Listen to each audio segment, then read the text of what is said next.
Hey guys, welcome to Three. This is Jyoti Mishra, and today again I'm here with John Donne's poem "Oh My Black Soul." This is a sonnet taken from the Holy Sonnets from Divine Meditations. And as the sonnet is divided in octave and sestet, in the octave we see the poet's dilemma and anguish as he is confronted with death. As it is given, "Oh my black soul," he is just telling about his own soul. And in the sestet, he points out the way out of the dilemma through sincere repentance. Yes, जब भी आप कोई पाप कर बैठते हैं जाने अनजाने और आपको उसका रियलाइजेशन हो जाता है तो आप उस चीज़ के लिए पश्चाताप करते हैं.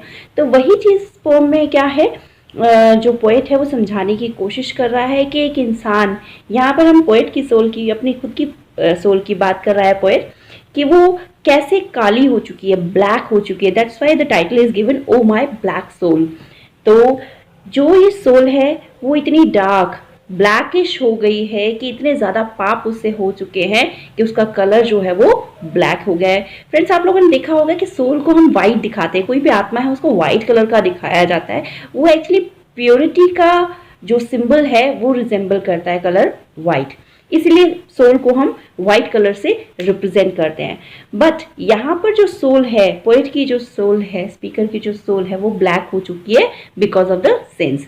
तो जो फर्स्ट पार्ट है ऑक्टेव, उसमें हम पढ़ रहे हैं कि कैसे उसकी सोल ब्लैक हो गई है. और जो नेक्स्ट 6 लाइन्स हैं उसमें वो हमें ये बताता है कि इस ब्लैक सोल को वापस कैसे प्योरीफाई किया जा सकता है. तो उसी चीज़ के लिए छोटी सी पोम है जो बहुत ही डिसेंट वर्ड्स में आपको ये बताती है कि जो ट्रू रिपेंटेंस है, ट्रू जो आप कह सकते हो कि आप पश्चाताप करते हो पूरे दिल से, तो आपको उस सिन से क्या है, माफ़ी मिल जाती है. हालांकि माफ़ी एक अलग वर्ड है, बट एक्चुअली क्या है, इन माय फेथ एंड जो हम शास्त्रों में पढ़ते हैं कि किसी का सिन कभी किसी और के पास नहीं जाता, आपको खुद को ही होता है. बट एक्चुअली क्या है, जब आप रिपेंटेंस करते हो, जब आप अपनी चीज़ के लिए गिल्टी फील करते हो, then God gives you that power कि आप अपनी सिन का जो रिजल्ट है उसको ब्रेवली फेस कर सको. आप उसके लिए क्या है, उसे भागते नहीं हो. वो स्ट्रेंथ आपको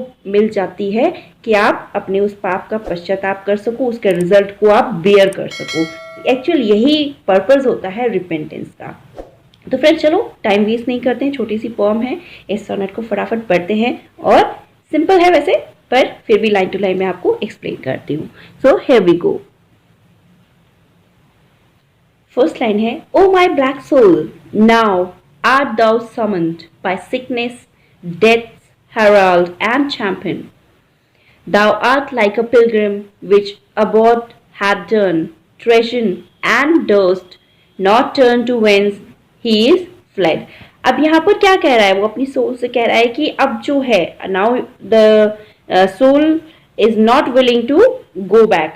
जो सोल है वो एक पिलग्रिम की तरह है, एक ट्रैवलर की तरह है जो एक कंट्री से दूसरी जगह गया हुआ है, और उस कंट्री में वो अपनी ही जो कंट्री है उसके अगेंस्ट कोई सिन करता है, तो फिर वो डरता है उस जगह वापस लौटने से. तो वैसे ही पोएट यहाँ पर क्या कह रहा है कि जो ब्लैक सोल है, जो सिन से ब्लैक हो चुकी है, and he is now sick, and sickness is the call of the death. तो सिकनेस भी एक तरह से क्या है, चैंपियन है डेथ की, वो बीमारी जो आप कह सकते हो, और वो डेथ की तरफ आपको ले जाती है. And it secures for death what properly belongs to him. Death को ही बिलोंग करता है, जो पर्सन बॉर्न हुआ है उसको मरना ही है. So this life it ends through death. And in order to bring this dilemma and deep anguish, he is making 2 images. जो पहली इमेज है वो है हमारी, जो हमने अभी पढ़ी है, कि एक वो पिलग्रिम की तरह है, एक यात्री की तरह है, ट्रैवलर की तरह है, जो अपनी कंट्री की, ओन कंट्री के लिए क्या है, सिन कमिट करता है दूसरे लैंड में. तब वो क्या है, वो वापस जाने से डरता है, अपनी लैंड पर, अपनी मदरलैंड पर रिटर्न करने से डरता है. और like a thief which till death's doom be read, wisheth himself delivered from prison, but damned and haled to execution, wisheth that still he might be imprisoned. अब सेकंड जो हमारा इमेज है वो क्या दिया है यहाँ पर पोएट ने डन यहाँ कहता है कि एक तो पहला जो एग्जाम्पल दिया वो एक ट्रैवलर का दिया जो अपनी कंट्री से बाहर सिन करता है। दूसरा उसने एग्जाम्पल दिया है वो उस प्रिजनर की तरह होता है, उस कैदी की तरह होता है जो हर समय प्रिजन से बाहर आने की कोशिश करता है, वहां से भागने की कोशिश करता है कि वहां से उसे निकाल दिया जाए, लेकिन वो तब तक ही ऐसा विश करता है जब तक उसे अपना लास्ट सेंटेंस जो डेथ सेंटेंस है वो नहीं मिलता। लेकिन जब डेथ सेंटेंस डिक्लेयर कर दिया जाता है तब वो हमेशा चाहता है कि इस प्रिजन में ही मैं रह जाऊं ताकि मुझे बाहर निकालेंगे तो वो डेथ को मुझे सौंप दिया जाएगा या डेथ सेंटेंस जो है वो एग्जीक्यूट कर दिया जाएगा। तो यहाँ पर उसने दूसरा जो इमेज है वो क्लियर कर दिया। दो एग्जांपल्स दे दिए, एक ट्रैवलर का और एक उसका। तो यहाँ पर जो प्रिजनर है वो कौन है? वो हमारी सोल है। हम भी गॉड के एक पार्ट हैं। गॉड ने अपने एक अंश को यहाँ भेजा है, इस वर्ल्ड में भेजा है, जिसको आप कह सकते हो कि अर्थ पर भेजा है इस लाइफ को जीने के लिए। लेकिन हम यहाँ आकर गॉड के प्रति ही क्या है, सिन करते हैं, पाप करते हैं। और फिर उसके बाद जब डेथ हमारे पास होती है, जब डेथ हमारे सामने होती है, तब हम डरते हैं गॉड के पास जाने के लिए, गॉड को फेस करने के लिए कि हम कैसे जाएं, क्योंकि हमने तो उसी के अगेंस्ट क्या है, बहुत बड़ा सिन किया है। अब यहाँ पर पोएट ने ये दो इमेजेस दे दिए। अब दोनों में वो ये भी जानता है कि जो ट्रैवलर है या जो प्रिजनर है, ट्रैवलर अपनी कंट्री से प्यार अभी भी करता है, वैसे ही सोल जो है वो गॉड को प्यार तो करती है एज अ प्रिजनर। उस प्रिजनर के जो एग्जांपल दिया उसमें सोल जो है वो प्रिजनर है, वो रिप्रेजेंट कर रहे। तो वहां पर वो कह रहा है कि लव तो करती है गॉड से, लेकिन वो डरती है बिकॉज उसको ये डर है कि वो गॉड को कैसे फेस करेगा। एंड जो थीफ है वो भी इसी तरह से डरता है जो कि हम कैसे जाके गॉड को फेस करेंगे। सो हियर ये एग्जाम्पल दिया है उसने कि वो क्यों वहां हमेशा के लिए रहना चाहता है। तो बॉडी भी एक तरह से क्या है, it's our body, everyone's body is like a prison for the soul and the soul wants to leave this prison and return to God, but when it is confronted with death it no longer wants to leave the prison, for it is afraid to face the God. And this is because it has sinned against God, and at the moment of death the soul is afraid of divine punishment. अभी मैंने आपको जैसे हिंदी में explain किया था कि वो डरती है गॉड को फेस करने से, क्योंकि उसको डर लगता है कि मुझे गॉड की रैथ का, गॉड के एंगर का सामना करना पड़ेगा। So let's move. Yet grace, if thou repent, thou canst not lack. But who shall give thee that grace to begin? अब यहाँ क्वेश्चन है कि अगर ये जो डिलेमा है इसको, जिसको अभी फेस किया जा रहा है, इस सिकनेस को, इससे कैसे उबरा जा सकता है, तो उसका जो तरीका है वो सिर्फ एक ही है, सिंसियर रिपेंटेंस। लेकिन सिंसियर रिपेंटेंस से आपको जो गॉड की ब्लेसिंग है, उसकी फॉरगिवनेस है, वो तो मिल सकती है, लेकिन आपको ये रास्ता कौन दिखाएगा, कैसे मिलेगा, ये रिपेंटेंस कैसे होगी? ठीक है। O make thyself with holy mourning black, and red with blushing as thou art with sin, or wash thee in Christ's blood, which hath this might, that being red it dyed red souls to white. अब यहाँ पर जो question पूछा है कि कैसे होगा, but who shall give thee that grace to begin, तो ये ग्रेस कैसे मिलेगी, वो ग्रेस गॉड की कैसे आप हासिल कर सकते हो, उसका आंसर खुद पोएट ही दे रहा है कि वो क्या कह रहा है कि अब ये जो ब्लैकनेस है तुम्हारी सिन वाली, सिन की जो सिन की जो ब्लैकनेस है सोल में, उसको तुम मॉर्निंग की क्या बना लो, ब्लैकनेस बना लो। Morning means repentance. ठीक है।